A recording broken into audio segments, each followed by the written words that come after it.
Good evening, and thank you for joining us. My name is Mariela Colon. I'm a librarian with the Chicago Public Library, and tonight's author event is another in our ongoing series of literary, cultural, and civic programming. Today's event is part of our Voices for Justice series, which seeks to highlight authors and thought leaders who can spark conversations in the areas of social justice. Additionally, we are celebrating Disability Awareness Month here at the library. It is our mission to make the library an inclusive place for everyone to participate to their full potential. For our virtual audience who is watching from at home, we'll be monitoring an online chat for questions from the audience for a brief Q&A following the conversation. So please feel free to ask questions in those chats and we'll relay them to our speakers. It is my pleasure to introduce our moderator for the evening, Jamie Nesbitt-Godin. Jamie Nesbitt-Godin is an award-winning journalist who covers Bronzeville and the near South Side for Block Club Chicago. A lifelong Southsider, currently living in Hyde Park with her husband and son, Jamie's work has appeared in Time, Salon, XO Jane, and Ebony. I want to thank her for leading the discussion with tonight's keynote speaker, Keah Brown. For those in person, we will open the floor later on for questions. Thank you. Keah Brown is a journalist, author, and screenwriter. She is the creator of Disabled and Cute, and her work has appeared in Teen Vogue, Elle, Harper's Bazaar, Marie Claire UK, and the New York Times, among other publications. Her debut essay collection, The Pretty One, published in 2019, and her writing has appeared in the anthologies Visibility, edited by Alice Wong, and You Are Your Best Thing, edited by Tarana Burke and Brené Brown. She will be in person discussing her books, The Pretty One, and the soon-to-be-released Sam's Superseeds. Sam's Superseeds can be pre-ordered at the Penguin Random House website. And she's also contributed to the series of essays that is part of the collection, You Are Your Best Thing. It's a pleasure to be here with you. I'm so excited to be here. Thank you for doing this. Wait, can you guys hear? Yeah, can you hear me?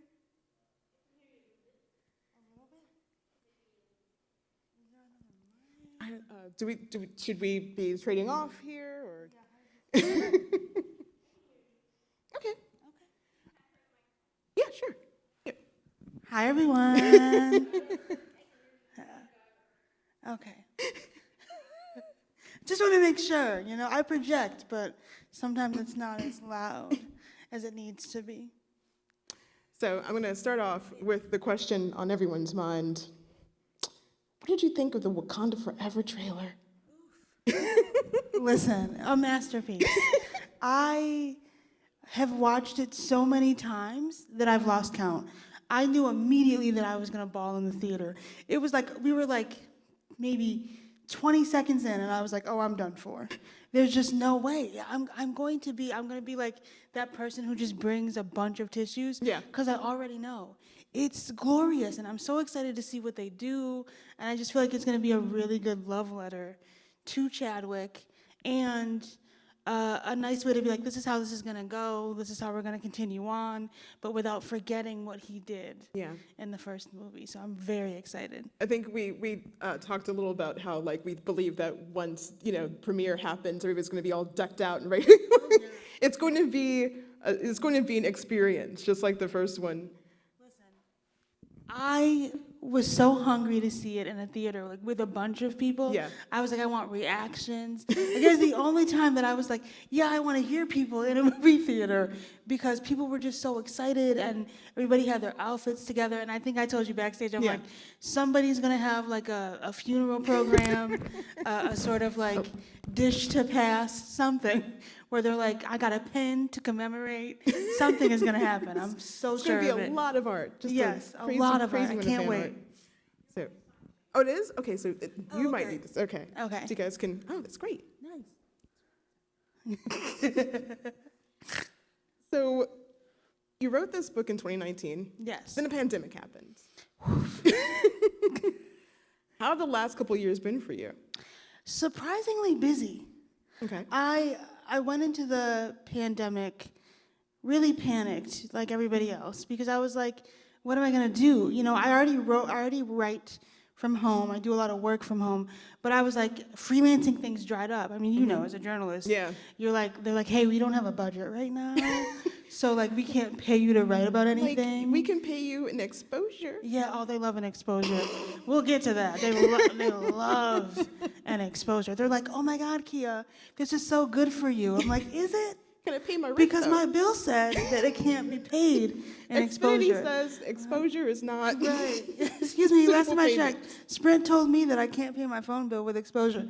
But, so at the very beginning of the pandemic, I was like, okay, I had a book come out, it did all right, and now we're like stuck in the house, so what do I do? So basically what I did for the first 2 or 3 months was play Sims 4.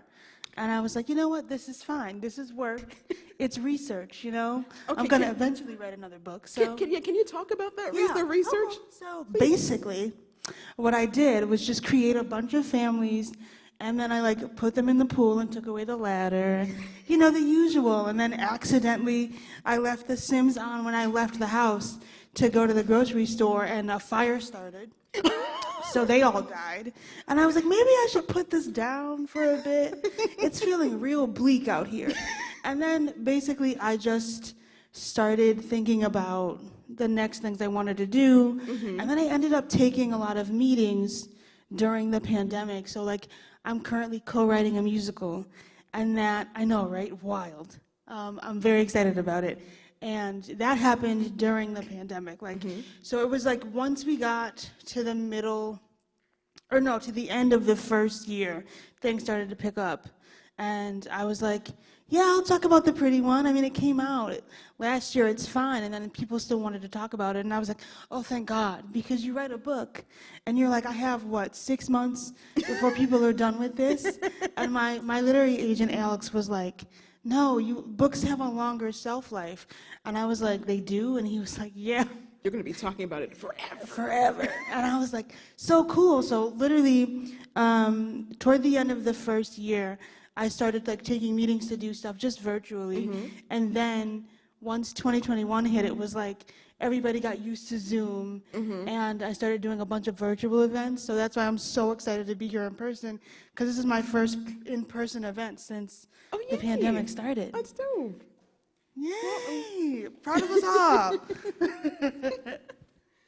So you kill some Sims. Yes. A vital part of the process. No judgment. And you sort of work on the children's book. Can you talk about the children's book a little? Yes. Okay. So Sam's Superseats is the children's book that comes out August 23rd. So like only 30-something days from now. And it's about this little girl who is going back to school shopping with her mom and her 2 best friends. And I'm biased, I know, but it is so cute. And I think it was really nice because it actually came about because of The Pretty One. The editor for this children's book read The Pretty One, and she was like, I love the way you talk about comfort.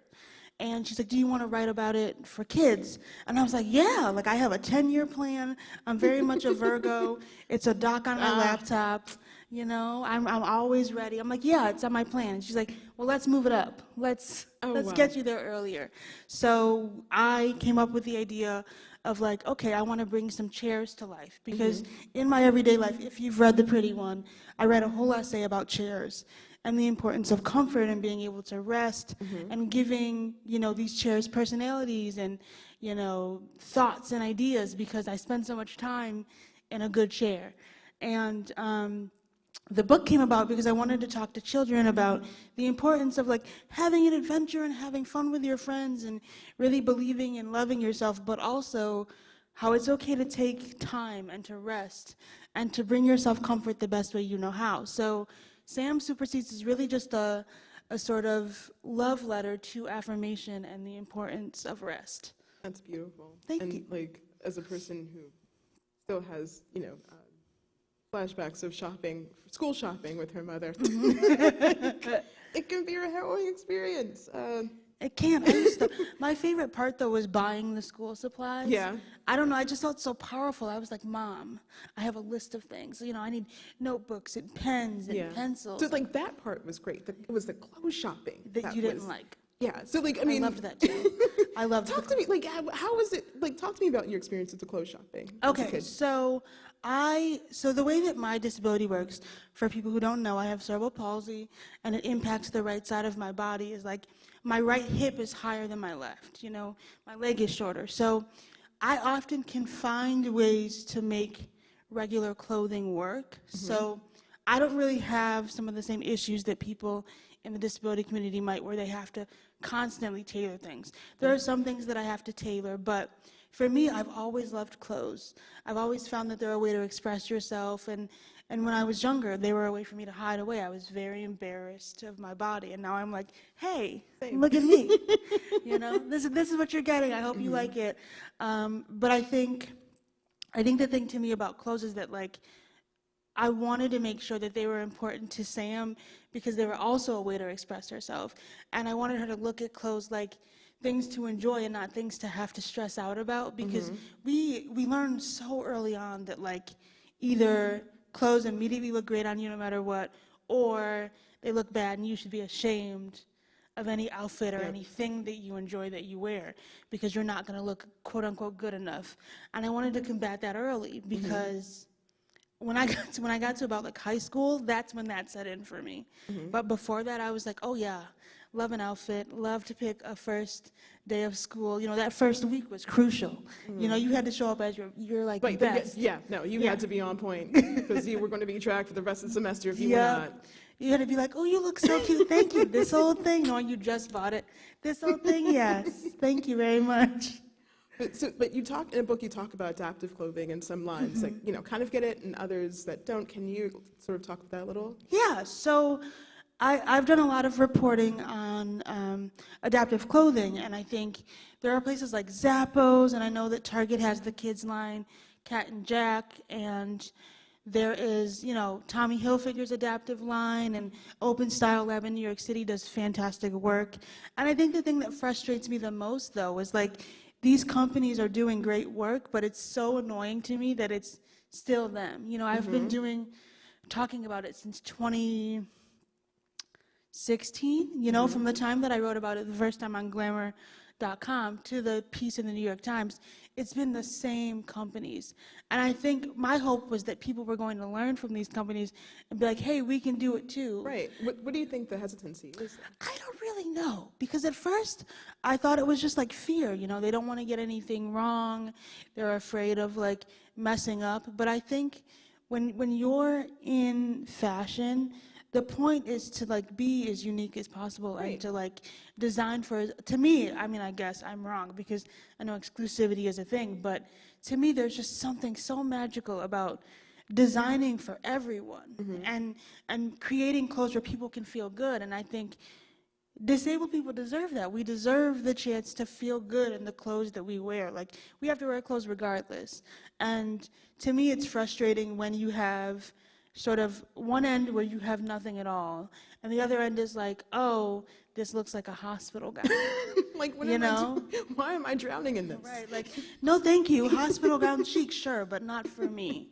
And I guess the thing that I find really frustrating is like, I want more brands to take a leap. You're gonna make mistakes. Everybody makes mistakes.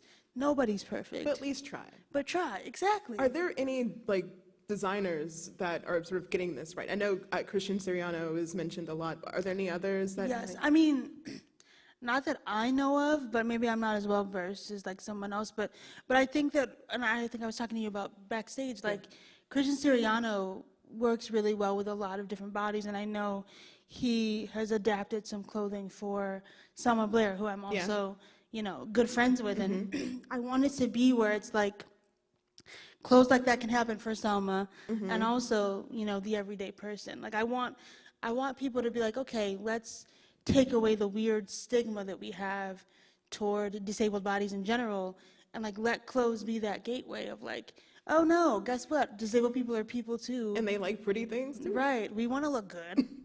Like, that's, I think that's like the bare minimum. So, segueing to journalism, because you are a fellow journalist, and my apologies, because this industry is. Do we have the time for that conversation? Like, what was the spark for you?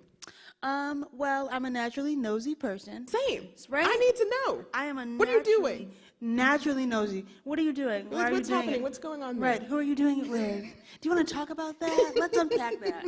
I love a good let's unpack that.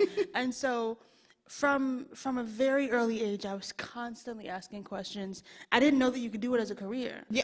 I was like too busy writing really bad song lyrics and like really fake deep So poems. for me, it was plays. Like I wrote really incredibly crappy plays as a kid. I'd torture my mom with it all the time. But yeah, so you learn that you can ask questions for a living. Right. So I was like, oh, this is like really nice. I get to meet people. You know, I get to ask them who they are and figure out who I am. And it's sort of like stuck. It's just like being nosy. You can be paid to be nosy. It's really something special. And it's so funny because I started out thinking like, I got to do hard news. You know, I got to be in a newsroom. I got to be reporting, you know, the disasters. I got to be on the ground. And then, like, I got to my sophomore year of college, and I was like, ooh, maybe hard news isn't for me specifically. I was like, I'd rather write about TV shows and movies. And like, I find so much joy in that. And I think for a very long time, I was like, all right, well, that's what I'm going to do. And then you graduate and you're like trying to get into a newsroom. And they're like, surprise, none of your college stuff counts. Even though you spent 4 years working on things. They're like, college, no. You need real experience. Real world experience. And I'm like, where was I going to get it in between classes? Well, no, I love the job listings and these qualifications where they do expect you to, right out of college, already have like 3 years of news writing experience on top of internships. It's for like $10. right. They're like, hey, want to write an article for a hug and a high five? This is the place for you. Like, so yeah, like I literally. Like, do you like poverty? Because because you're gonna need to love it. You're gonna need to love it. And I think like I was not getting in newsrooms after I was like, if I would disclose that I was disabled, they suddenly went with some other candidate. I was like, ooh, that's illegal, but okay. And then I started writing online, and that's really when my career took off. Is just like having the opportunity to tell stories in a new medium, like when it was like really starting to take off, really helped me. So, I mean, where did you first start? Where did your work first start appearing? Okay, so I started writing professionally in 2015, and the very first thing that I wrote was actually a creative nonfiction essay for a website called femsplain.com, where I wrote about a time, right? Where I wrote about being jealous of my able-bodied twin sister. And that was the first thing that I wrote in general, and that led to other essays, and then I was writing, and then I don't know how this happened. I think it was because I was cold pitching people. Cold pitching, if you don't know what cold pitching is, it's like you email an editor that you've never worked with before, and you're like, hey, I have an idea for an article, and here's why I'm the right person to write it. Here's where I've written before. But the thing was, I hadn't written before.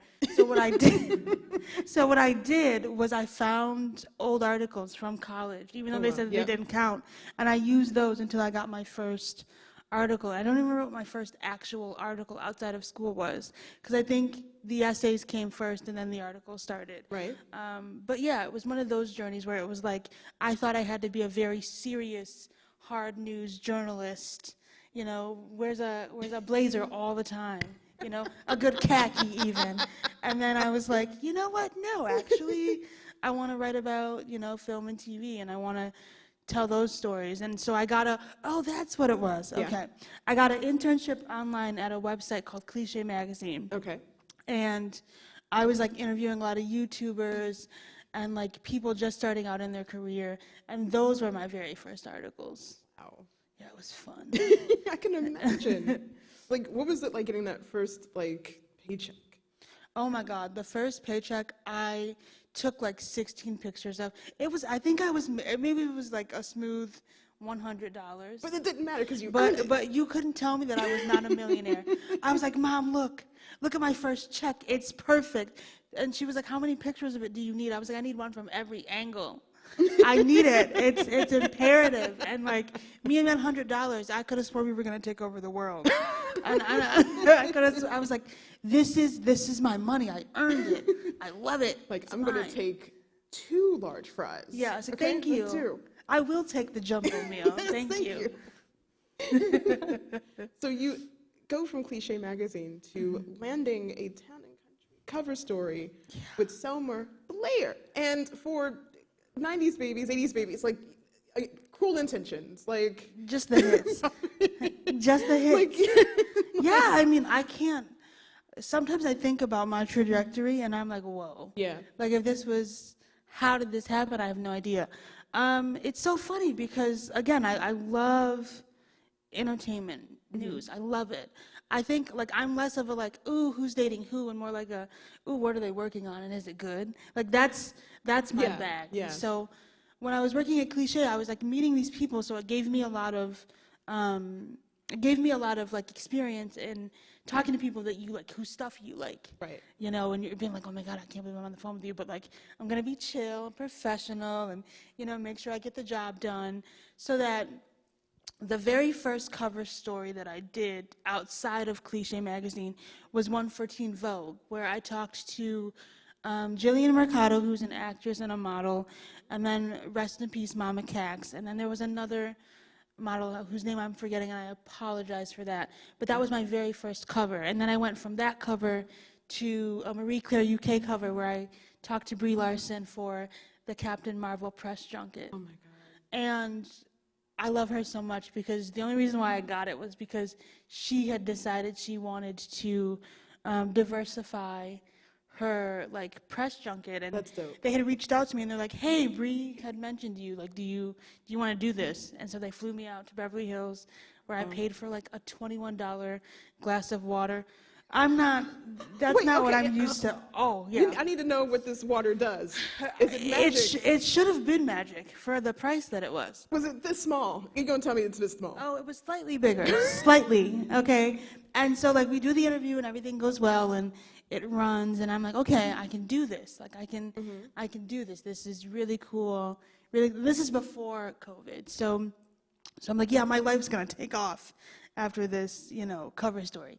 And it did in some ways, but then also the pandemic hit. And so I was like, oh, okay, we're back to square one, essentially. Time to kill some Sims. It's time to kill some Sims and, you know, see what happens. You know, maybe we can keep a couple alive, but no promises. And yeah, it was just a lot of like figuring out, one, what my voice was, but not in a way that interferes with the person I'm talking to, but in a way that makes me feel like to that person, like, one, they can trust me enough to tell me something that they're not just, you know, saying to any old body, and then also to make people realize that, like, I have a point of view that's important. So with the Brie Larson one, I remember I snuck in a question about jean jackets, because I love a jean jacket. If there's a thing I was going to wear one today, you and I should have. Oh, I wish I would have packed one. I would have worn it too. I love a jean jacket. So I was like, Brie, do you like jean jackets? And she was like, yeah. And so we like went off on a tangent about jean jackets. And like a lot of it was cut because hello. But like it was just a good way to you know, really let her know that I wasn't going to be like one of those like serious TV salacious journalists that are like who always, are you dating? yeah, like, girl, I don't, like, I'm happy for you if you're happy, but like, Right, like- I'm not really invested in like in that sort of thing. And I was very lucky to be able to tell the magazine ahead of time, like, I'm not asking those questions because Because I wanted to, like, I mean, artists really get excited when they're talking about the art, not necessarily their personal lives. Maybe Right. there's a tie-in, but like you're not, you know, I'm not it's invested like in it's that. not TMZ. Yeah, Like, and so I made a joke as well about like how this was going to be the interview where she wasn't asked, how tight is your suit? What was your workout regimen for it? Because I was did you like, have any room? In yeah, because I was just like, no, like, let's talk about you and the movie. And so I think And Captain Marvel was so good. it was so good. So good. So it And was. so I was just like, from that point on, like, I want to make sure that whatever it is that I'm putting my name on, I'm proud of, and that it doesn't feel like somebody else wrote it. So you mentioned, you know, trying to find that voice and strike that balance. Can you talk about that a little more? Because I mean, I think all of us, you know, writers kind of struggle with finding our really authentic, you know, our real authentic voice. I mean, we don't want to sound like everybody else, but we have been reading everyone else, and you know, Right. of course, influences work, but how does that work for you? So basically, okay, so a thing to know about me is that I'm a naturally excitable person. Like, ask my friends. I couldn't tell. I had no idea. No idea. What? Keah, what? No, I like ask any of my friends, they'll tell you, like, if they are like, hey, you know, I sent you a card in the mail, or, you know, I saw this thing and thought of you. I'm like, oh my God, I love you, marry me. Like, thank you for caring about me. Like, I'm very much that kind of person. Yeah. So when I watch something or I read something that I'm very excited about and I get to talk to somebody about it, that comes through naturally because I'm already super amped and I'm like super ready to be like, how is this for you? And thinking about it in terms of like what I would want to be asked if I was in that position is really how I view like, you know, articles and stuff now. Because I'm like, what would I want to know? What would I want to get across? Because to me, it's like these things are so fun. Yeah. I'm a talker, as you can tell. So like talking to people is so exciting to me. And I never allowed myself to be that kind of journalist that was like, no, don't show your personality. Don't. Because I mean, that's how you. That's how you're brought up. That's how you get the good stories too. Like you just, you know, by being. They're all like, oh my God, guys, objectivity. You know, like you no such thing. Don't smile, don't laugh, don't make a joke. And I was like, that's not the kind of journalist I ever want to be. So to me, it was very easy to find my voice because I just allowed myself to actually feel what I was feeling and let myself be excited and not be like, hey, this is going to be another boring, how did you do this thing that you're doing, person? Like I just, yeah. So that's really how I did it, was just like allowing myself to show my personality without it being like, this thing is too big to overtake what we're here for. But just so you know, I'm an actual person and not just like a typing machine, you know? Right. So that said, I'm gonna get a little shady, a little messy. What was the book that you read that you want to go across the room with great force? Ooh, oh. Well, as we know, if we're on Twitter, Joyce Carol Oates, it's so sad. I used to love Joyce Carol Oates, okay? What happened? Like, the second that I followed her on Twitter, I said, oh, wow, this was a mistake, okay? I was such a Joyce Carol Oates fan, and I said, wow, it's just the way that the cookie crumbles so quickly. Never meet your heroes, man. Never meet your heroes. And the thing is, I've been so lucky. Like, my heroes are freaking fantastic, but woof. I literally went home. I was like, oh, I have no need for these. I donated them immediately. I was like, I'm good. I cannot do this with you, Joyce. And it's like every other week. Wait, she's kind of spaced out. She's been better with spacing out, like the wacky, right? Like Did you see the most recent one? Yes, I did. Okay. And then I was like, you know what? That's enough internet for me today. We're not going to do that. No, sir.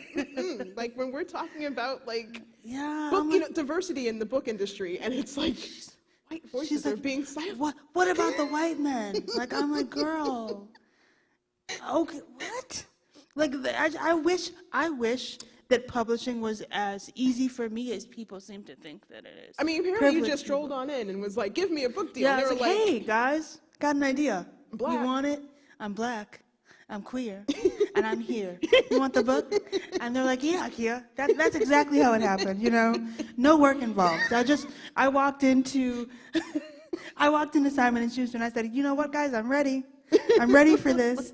Like, it's just so funny to me that, like, people get on the internet and you're like, wow, they're really great. And then they're like, no, we're not really that great. We're awful. We're absolutely awful. Right, like, actually, we're kind of rough, so prepare for that. But yeah, I mean, like, so now that you are in publishing and you've been exposed to, all the facets of it for the most part, like, where are you with, I mean, of course you don't agree with Joyce because she's probably gotten to the vodka again, but, I mean,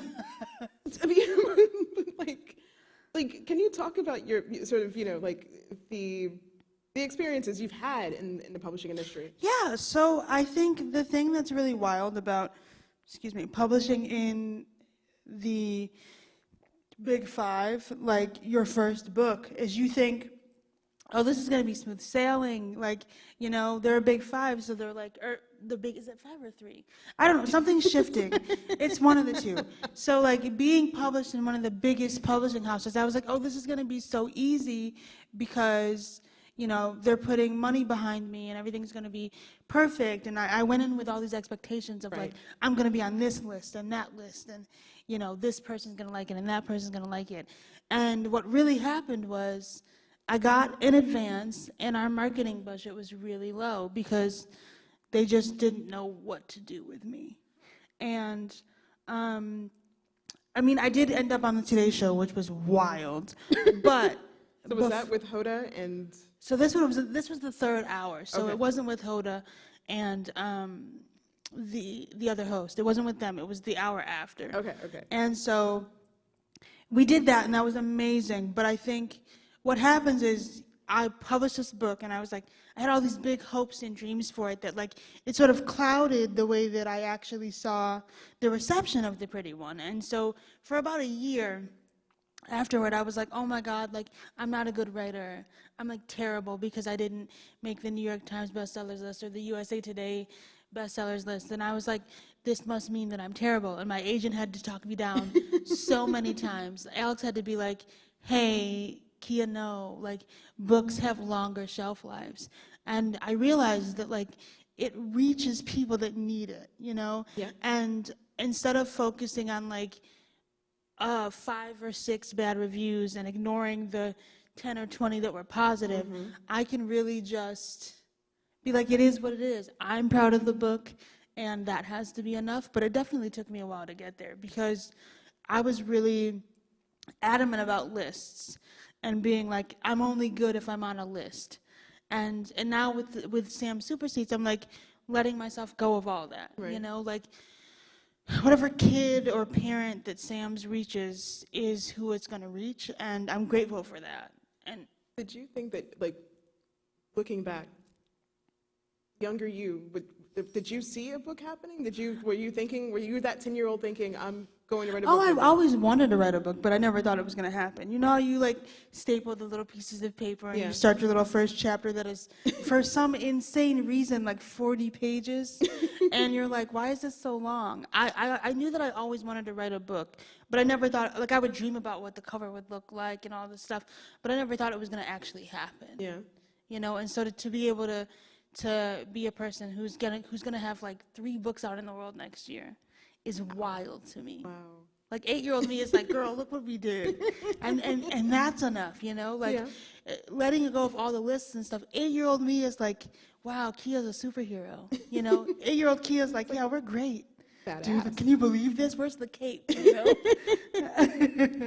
Like, what are some of the things that you're hearing from fans or from readers? Like, what's, like, I guess, one of the most memorable, like, messages you receive? Yeah, I mean, I have gotten a lot of emails that have made me cry, like happy tears of people being like, you know, I read this, because I wrote a chapter in the book about my relationship with my twin sister. People really love that one. They love the one where I talk about how I learned at 24 to put my hair up in a ponytail by myself for the first time. They love that one. People seem to like the Chairs essay, and I wrote one about music. And so I think the biggest thing that I hear from people, or like people have said that has made me cry, is like, you have allowed me to really see myself for the first time, because I never thought that I could be representation for somebody else after being so hungry for it myself. I never thought that I could do that. And so when somebody says, hey, I read your book and I took this out of it, or like I read this, somebody told me that they read it alongside their mom, and they had like really nice conversations after each chapter, and I just was like bawling. And I think that, like, people, I always say, like, if you like somebody's work, even if it's not mine, which is totally fine, if you like somebody's work, please tell them, because sometimes I'll get these emails and, like, I'll be having bad weeks. Yeah. And I'll be like, oh my God, you have no idea how much this meant to me. And I think just to be that person, you know, some girl from like a small town, and like people are reading my book. Yeah. Wild. Wild. Like, what a life. Yeah. Right? It's just wild. So going back to social media a bit. I'm very online. So no, extremely online. Like I'm like live journal days. So like I'm that old. I'm that old. So like Twitter, of course, a blessing and a curse in some ways. Yes. started a hashtag. Yes. Hashtag disabled and cute. It takes off, right? Yeah. Like, did you, tell me, like, what happened that day when you're just like, let's start a conversation and see where it goes. So basically, in 2016, I started to finally feel good in my body. I'd spent most of my life really uncomfortable and really feeling like there's just no way that I could be beautiful or pretty or cute because I was disabled, right? And then like stuff started to take off for me in my career, I was writing these stories, I was like meeting really cool people, and I don't recommend putting your worth in your work, but it was really a starting point for me where I was like, oh, if I'm writing these things that matter to people, there's got to be something about me, the person writing them, that matters. And so by the time February 2017 came around, I was like, oh, I feel good about myself. And I had spent every single day that December, so like the end of 2016, being like, here are 4 things, because 4 is my favorite number, that I like about myself in the mirror. And I would say them out loud, day and night. And I was like, I feel good, like this is working. And so by the time February hit, I was like, let's celebrate that. So I posted 4 pictures, and I was like, hey, if you're disabled and you want to join in, like, you can use this too, but like I'm so proud to feel #disabled and cute. And then by the week, it was trending. By the end of the week, no, by the like midweek, it was trending, and then by the end of the week, it was viral, and the end of next week, it was global. And I was like, there are people in France, a language that I cannot speak, but a place I desperately want to go to, talking about a thing that I created. And that was wild to me, because I really very much created it for selfish reasons, to really celebrate finally feeling like I hold value. Yeah, it was wild. I was not, at any point was I expecting anything to happen. I was like, it would have been cool, please use it. But I thought it was going to be like 5 of my friends, being like, yeah, Keah, we love this, great stuff. And then suddenly it's blown up and it's global, and then now you're getting calls. Yes. Now I'm like. Do you remember that first, call? They're like, hey, we want to. Yeah, I think it was MIC. They called and they were like, we want to write about you. And I was like, why? Like it hadn't hit me. I was like, what did I do? They're like, the hashtag. I was like, you know about that? And they're like, yeah, it's going viral. Like they were the first publication to tell me like it was going viral. And then Cosmo wanted to talk to me, and Cosmo magazine, what? Health, like I was like Teen Vogue. So this is like, I was like, what? These places that I grew up like reading and being like, I would never be in there. There would never be a picture of me. And then suddenly they were like, hey, actually, there will be a picture. There will be a picture of you, and like we want to talk to you, and to just, I think, see myself. Even in the online versions, to see myself on the pages with these like beautiful people that I never thought I was close to was wild. Because I was like, you think that I hold value? Like what? Like you think that I'm good enough? This story is good enough? And I think the thing that I love the most about the hashtag though is that people, they found each other in it. Like I've had friends be like, oh, I found my boyfriend because of the hashtag, or I found my girlfriend, or like. I met my husband after the hashtag went viral, and I'm like, y'all are getting booed up, but I'm still single. Who are we? like, what am I doing wrong? Like, God win. Right, me like, and who win? Right, like, what are we doing? Where are they? But yeah. So, like that, so going to that, because, yeah, like. So it's really wild to be a dating service for other people, and to create a thing that matters to a community of people, like there are absolutely people who didn't like it, and there are people who don't, and that's totally fine. It's. But I think that it had an impact in a way that I was not expecting, where people were just like, we found people that we care about, and we, made friends, and like there was tons of emails where people were like, I'm starting my own journey toward liking myself, and those were the ones that get to me, because I'm like, I helped you do that when I was just being like, I did it, like representation is so like important. And when you see yourself, and when you see like it just reflected, like it means a lot. Like you mentioned that in the book a little, like you do talk about it to some degree. What was the first image you saw of yourself? Ooh, my full self, I haven't yet. But I I'd say like my blackness and my womanhood from the Brandy's and Whitney Houston Cinderella, which is the superior Cinderella. I want to make that clear. It's the best one, and then it goes Ever After, starring Drew Barrymore. Ever After is my jam. I am a Drew Barrymore super fan. Drew, if you're watching, I love you. Okay, so wait, this is no judgment. Where do you land on Boys on the Side?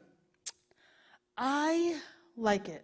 Okay. I was a little worried. Okay. you were like, wait. No, this interview is over. Yeah, we're leaving. But yeah, no, that was the first time that I was like, wow, it's so nice to be a black woman and like to be loved and to be sought after and Brandy can sing so well and Whitney Houston, and I was like, and me and my sister played it back to back to back to my poor mom. She was like, good guys, give it a rest. There are other songs. There are other things to watch. And then we switched to the 1994 version of Annie, which is the best Annie because it has Audrey McDonald in it. And she was like, give this a rest. If I have to hear Easy Street one more time, I'm not going to be able to handle it. My mom took me to see Annie, the musical, when I was like 5 or 6, and I was just like, I want to do You're like, that. Yeah. Changed my life. So yeah, that was the first time that I saw myself in that way. But I think in terms of like disabled representation, I'm not there yet. You know, I don't think we have it yet. I think that right now the representation that I see doesn't quite fit the bill. I think there are people doing great work like Lolo Spencer and Jillian Mercado, but I think, and Danielle, who I love, she just did the new season of Russian Doll. So funny. She's so funny, but I think I haven't felt it yet. But like, what is Hollywood getting wrong? They're just not trying. It could be laziness, yeah. Yeah, it's absolutely mind-boggling to me because we're still at a place where, like, if we see a disabled story, it's rough all around. One, it's usually just some white guy who sometimes uses a wheelchair and he like hates himself, and there's some girl that he's in love with and she doesn't love him back, and that's it. He's like dead. Is this Dark Angel? It's very much me. It's very much Me Before You. You know. Yeah. That we get that, or like we'll get a story about a disabled person who has some sort of like incurable disease and they die again before the movie's over, or somebody might be disabled and like that's the horror of it all. Like they'll be like, oh my God, they're almost like, they got in a car accident and they might have to use a wheelchair. Like this is the worst day of their lives. And then there's some magical, never mind, just kidding, a wheelchair, JK, a miraculous recovery.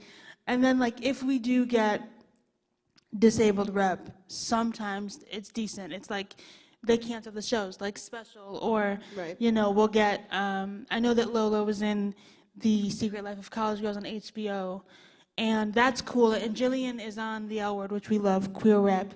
But I think that it's rare, the fact that I can list like 4 people who are like actively getting roles where it feels like they're fully realized human beings is a problem. And I think for me, I want to both write things that change that narrative and also be in them. Like I'm very much interested in acting as well. So like I work really hard to tell stories in general that are like, this person is disabled, and there's no skirting around that. I'm not going to be like, oh my God, yeah, she's disabled, but like none of it matters. Because of course it matters. It's just that like it's just one part of this person's right, life. It's not right, and she's a fully realized human being, or he is, or they are. Like I just want to make sure that I'm doing my part to have representation that feels authentic to my lived experience. Because I can't answer for the entire community, but I know that I could do a better job than a lot of things that are being done. And then it's sort of, sometimes some of these depictions sort of veer into inspiration. Oh yeah. It's like, guys, it's you go on the internet and it's like, hey, look at this video of this like person driving with their feet. What an inspiration. Like, or it's like, oh, this person doesn't have arms and they still get out of bed every day.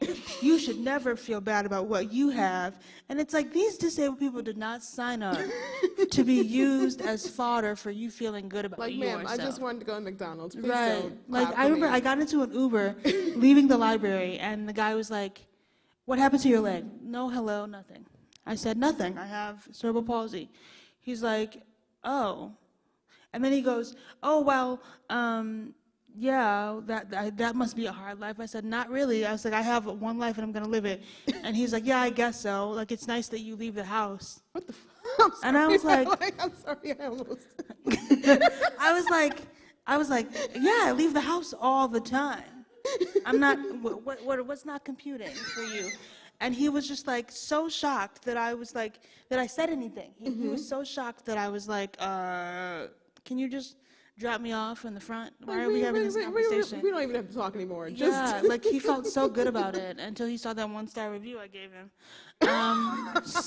Keep your mouth shut, sir. Because I immediately was like, absolutely not, sir. So it's just funny to me that we live in a society where people really think disabled people do nothing, and that we can't do anything, and that we just spend our days miserable and hating ourselves and having no sense of community. And I think that, like, that's the thing that I want to help change. I know people are already doing that work, but I also want to continue to join them in that fight, because it's wild out here that people think, like, they really do. They're like, you have friends? Like, people love you? You're social? You care about clothes That's wild. and movies and TVs? Yeah, I do. I care about other things. It's so wild to them. They're so confused. They're like, what? Well, I think we're coming up on the question and answer session, which is my favorite part. Mine too. Mine too. I'm so, ready. I think getting Mike set up here. Yeah. Okay, good. We're good. Thank you. Sorry. Thank you. That was such a wonderful, engaging conversation. I'm sure you can go on. It's so interesting. So if anybody has questions, please step up to the mic so we're sure to hear them. And I have a couple from online that I'm going to go ahead and relate to you. Okay. So what is your recommendation for visions for networks like Hallmark and Lifetime to feature more actors with disability as central leads, where disabilities is not the focus? What is my hope for it? Oh, well, first of all, I love the Hallmark Channel. It's me and my couch at Christmas time when there's a girl who has, like, she falls in love with a guy that she doesn't know is a prince. I eat it right on up. It is my favorite. So I want to make that clear. Hallmark, I am available to be the girl who does not know she's dating a prince. Who owns a bakery? Because you have to own a bakery. You have to own the bakery, or you have to be like the lady who does some like weird ad work that she actually hates, and then she goes back to her hometown and I'm a she's busy like, businesswoman. She's like, you know what? I don't like it there anymore.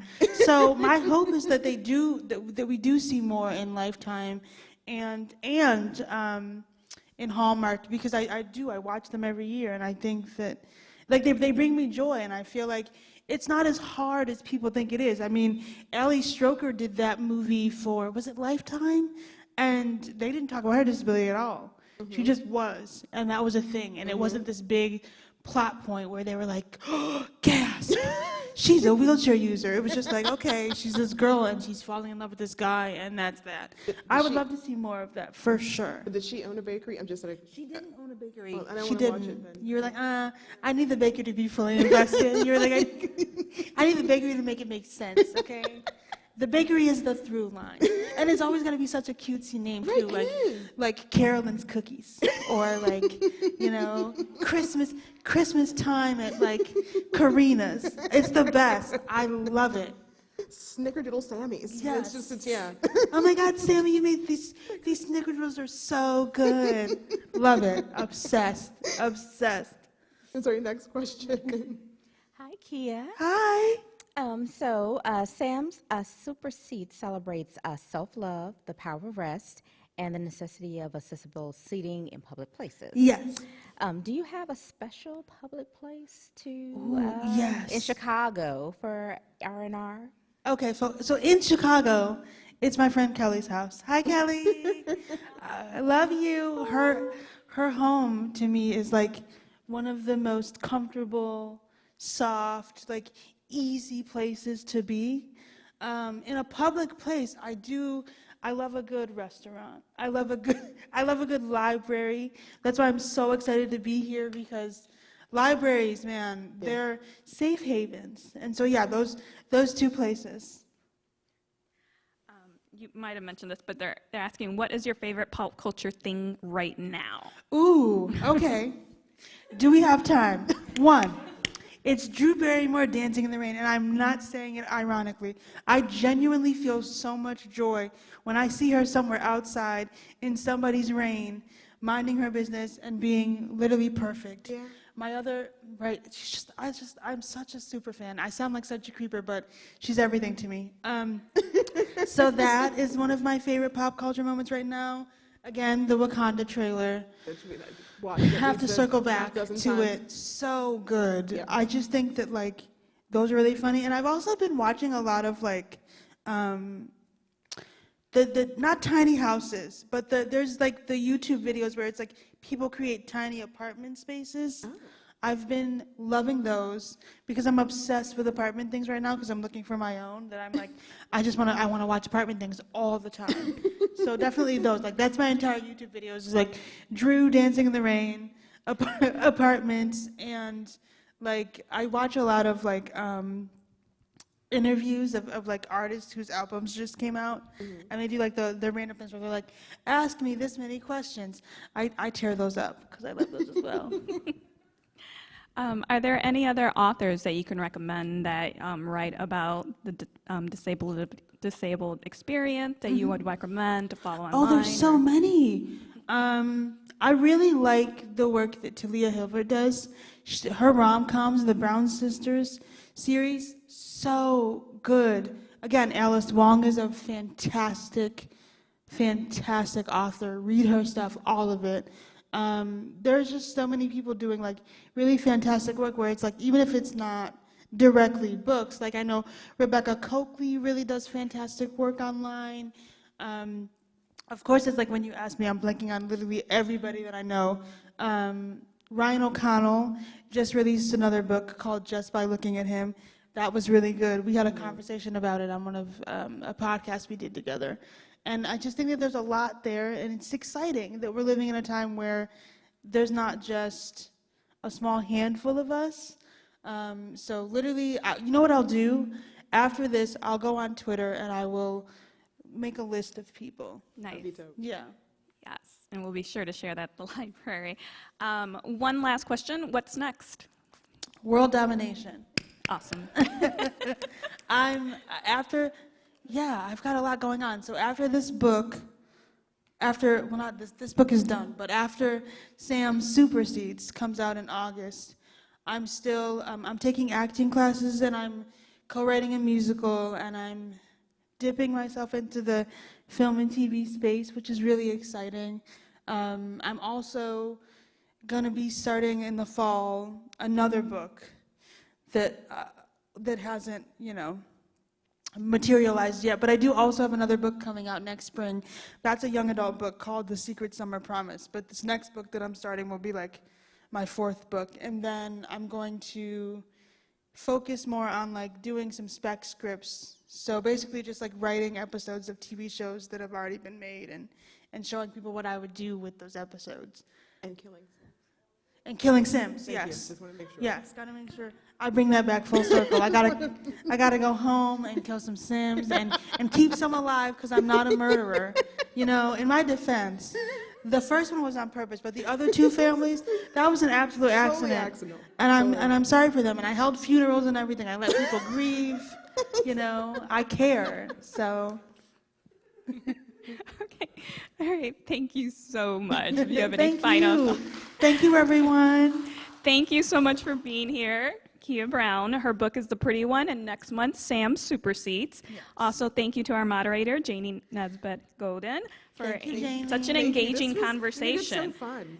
If you have people who are unable to participate, please invite them to watch on demand, and check out Chicago Public Library for future